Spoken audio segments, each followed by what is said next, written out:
the definition of entrepreneurship is that you are actually going to set up a business, you're going to take a financial risk in the hopes of making profit. And that's basically what we're doing here with real estate. If you're an active investor, you're buying a property, you're putting money into it, repairing it, and then flip it. And you're hoping that you're going to make some money.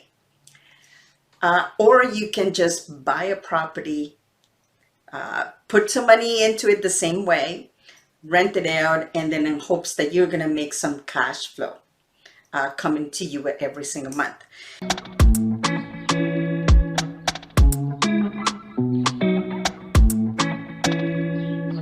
I have 3 things that I wanted to talk to you today about what I found out.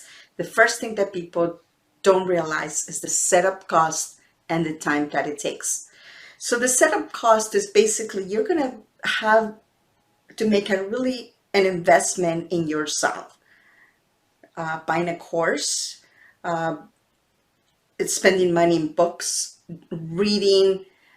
You're going to spend money and time to make sure that you kind of get off on the right foot.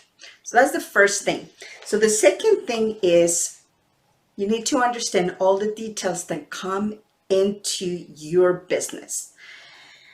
And as we're talking about real estate investing, the details of it is what it actually costs you to do the transactions. And it's not only the purchase price of the property that you're looking at, or the down payment that you're going to put in, the interest rate, all of those things play a part in it. But depending on the location that you're in, you're going to find out that in some places, for example, the realtor fees are higher than in other places. Sometimes they're 5%, sometimes they're 7%. In some cases, you can negotiate even lower fees. But those fees are going to be there and are part of the cost of doing business. Another thing that you will have is your legal cost. And you're going to have some of the things, maybe you have a little bit of utilities, depending on how long the property that you're doing is going to be completed. You have to pay property taxes and some other things as well. In the area that I do business in, when I am selling a property, it's expected for me to help the buyer with a little bit of the down payment. In some cases, to cover their closing cost. In some other areas, that it's not there. And also you have to factor that in. The reason that I'm telling you this is because even experienced people that have done flipping or renting properties, they make this mistake. For example, I'm buying the property for $50,000 and put in $30,000, which is making $80,000, and then I'm selling for $120,000. So that means leaves me a profit of $40,000, which it should be in my bank when I close the transaction. Well, it doesn't work that way. All along the way, you have to factor in all of the legal costs, anything that you didn't foresee, like you're estimating that your repair will be $30,000, but it might not be. It's usually more. And the same, if there's anything else, like point of sale inspections, all of these little things. And that is what is so important for you to understand where you're going to be investing, because all of those things will be there in one area, but it won't be in another. So that is what is so local, that you need to understand the laws specifically in your area when you're doing transactions.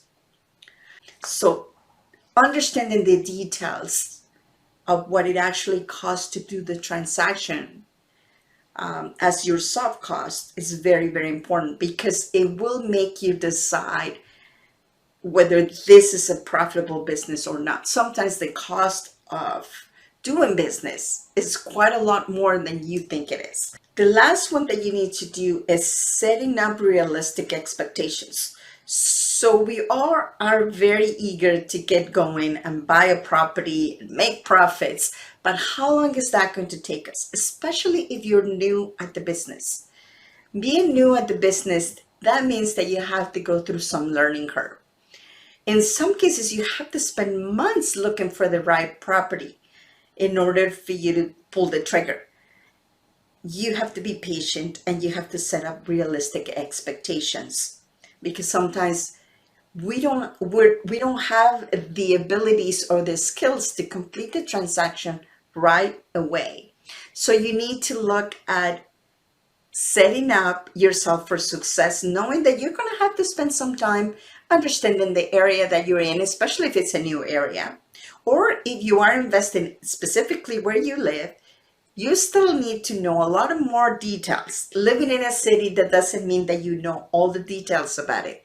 So you still have to spend that time. It might be less time, but still you need to spend the time understanding the area from the point of view of being an investor instead of just a regular person that lives in that city. Completely different point of view. And if you do set yourself with a realistic expectation, you're going to see how your business is going to thrive. This is what it actually removes a lot of people from not continuing on with the business, because their expectations are so high that they're never going to make it. Especially if you have a full-time job and you're starting your real estate investing business on a part-time basis. You really need to set yourself up correctly and have the right expectations, so you know that it's going to take you a little longer.